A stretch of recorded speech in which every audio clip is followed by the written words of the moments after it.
April 26th, 2010, that's the day that we adopted Natalije. By the time we get to the end of 2012, we've been living with a sociopath trying to kill us every day.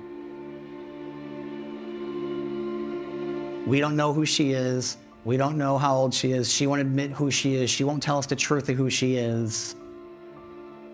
Doctors have told us she's nowhere near the age you were told.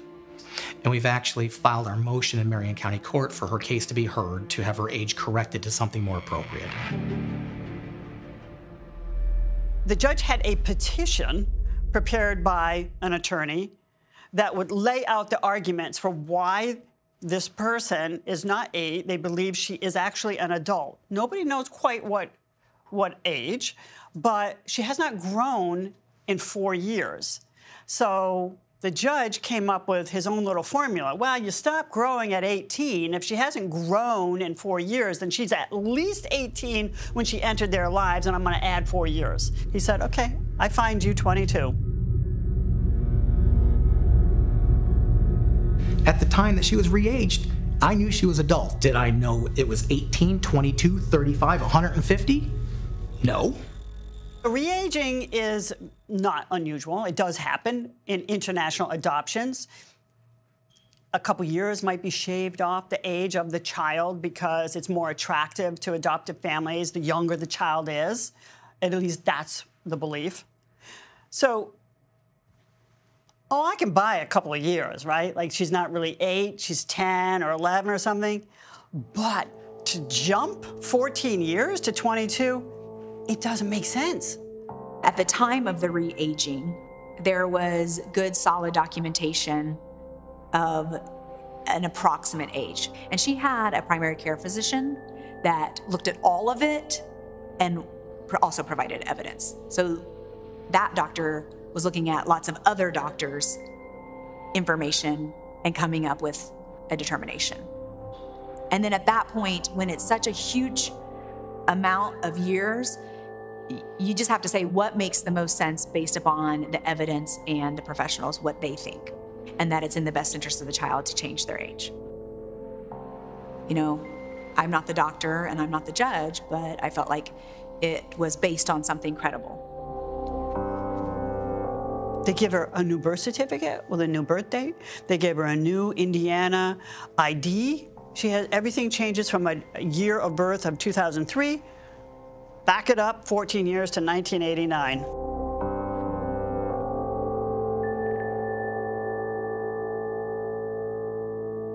While I was at the hospital, they signed paperwork and got me re-aged. So can you tell me about that? I don't even know what to say about it because I don't know what happened. Yeah, just kind of tell me what you know. I just know that I had got out of the hospital and she got me an apartment. Barnetts were very concerned about having her back in their home. But Christine wants to make sure she's got a good place to live. So Christine and her go out the next day and they find her an apartment in Westfield. Westfield, Indiana is in Hamilton County, Indiana. Hamilton County, Indiana is the richest part of the state. It's a single-floor apartment complex. She's got a living room. She's got a dining room. She's got a little eating kitchen. She's got a bathroom, and she's got a bedroom. Christine and Natalije signed the lease. They paid the first 3 months up front. Moving day into Natalije's apartment, and I know we gave Natalije some furniture out of our home. We got groceries for her, and it was pretty basic stuff. There's not a lot of tale to tell there. I think that Christine didn't know what to do with Natalije. So why not put her in an apartment and say she's 22?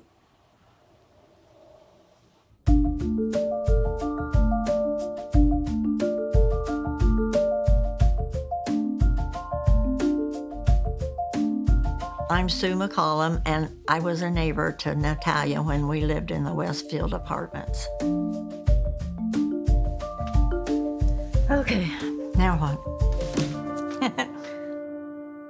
I just met her by accident one day I see her mom sitting out all her grocery sacks on the sidewalk, and I thought, her back was to me, and I thought, my gosh, that poor little girl carrying those groceries in. So I went up there. I was going to the mailbox, and I said, well, honey, do you need some help? And I said, where's your mom? And she turned around, and she said, I'm 22. I expected her to have, you know, young, but she's not. She was an adult. You could tell by looking at her. And, well, her mom had a Cadillac, and she was sitting in her Cadillac while I was helping her carry the groceries in because she just left them on the sidewalk and left them, just sit there and watched us carry it in. And she didn't even roll down the window and say, thanks for helping her, or nothing, nothing. She just sat there and looked and then took off. I thought it was rude because Natalije couldn't hardly open the darn front door, you know, work the key and get in. So I took him in and carried him into the kitchen for it. And so, you know, I took her to the grocery store a couple times, and she was also on food stamps. She had a food stamp card when I take her to the grocery store. And I thought, well, if you can drive a Cadillac, why can't you take better care of her, you know?